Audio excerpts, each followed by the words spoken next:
रोम रोम भाइयों।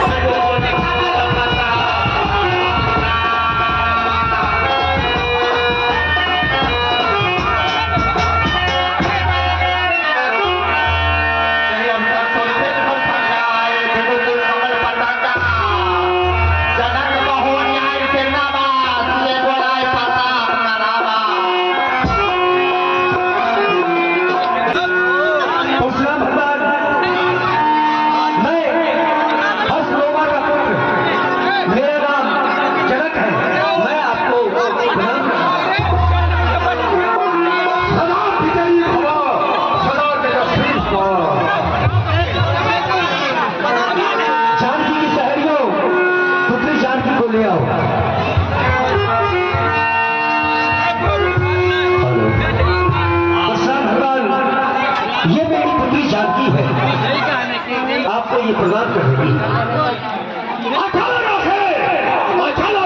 आशीर्वाद तुम्हारा जब गंग जमुन की धारा, ऐसी सब कलश इस पृथ्वी पर गंगा और जमुना की निर्मल धारा बहती रहे, तब तलक तेरा सुहाग अचल है, अचल है, अचल है।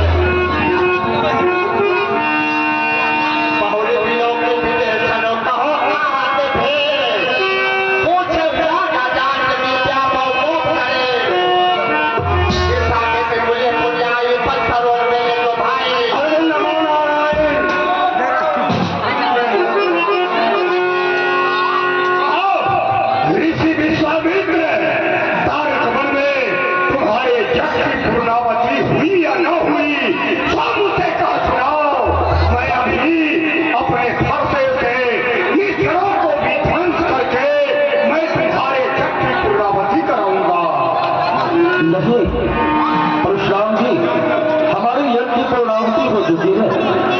ये अयोध्यापति महाराजा चक्रचूड़ामणि महाराजा दशरथ के पुत्र हैं। इनका नाम राम और इनका नाम लक्ष्मण है। ये हमारे साथ आकर और तारक वन में बड़े बड़े निशाचरों को मारते हुए मारीच बाहु को इन्होंने मारा, तारिका को संहारा और हमारी यज्ञ की पूर्णाहुति की। हरे राम और लक्ष्मण ये परशुराम भगवान हैं। आप दोनों भाई इन्हें प्रणाम करें। अरे राम लखन, अरे राम लखन, रूप तुम्हारा निराला है। इस भूतल पर परशुराम को दर्शन देने तुम अवध छोड़ मिथिला नगर में पधारो है।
मेरी तपस्या से प्रसन्न होकर शंकर भगवान ने मुझे धनुष दिया। मैं धनुष बनाकर महल में रख दिया और एक समय की बात है, मैं गंगा स्नान को चला गया और मुझे लौटने में देरी हो गई। मेरी पुत्री सीता मुझे देरी में आते हुए देख वो दाहिने हाथ से धनुष को उठाकर बाएं हाथ से चौका लगाकर और धनुष को फिर उसी जगह पे रख दिया। जब मैं महल में वापस हुआ, उस कन्या का वीरता देखकर मैंने ये उसी समय ये प्रण किया कि जो भी इस धनुष को जो खंड करेंगे उसी के साथ हम अपनी पुत्री सीता का ब्याह करेंगे। भगवान आवाज पूर्ण हुई और शंकर भगवान का चाप टूट गया।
उसको तोड़ने वाला आप ही का कोई छोटा सा दास होगा, कहिए उसके लिए क्या किया है? शिव धनुष तोड़ने वाला शिव का ही कोई प्यारा होगा, जिसने ऐसा अपराध किया वो दास तुम्हारा ही होगा। जो कृपा पात्र है गुरुओं का वो कब किससे डर सकता है? जिस पर कृपा हो ब्राह्मणों की यह कार्य वही कर सकता है।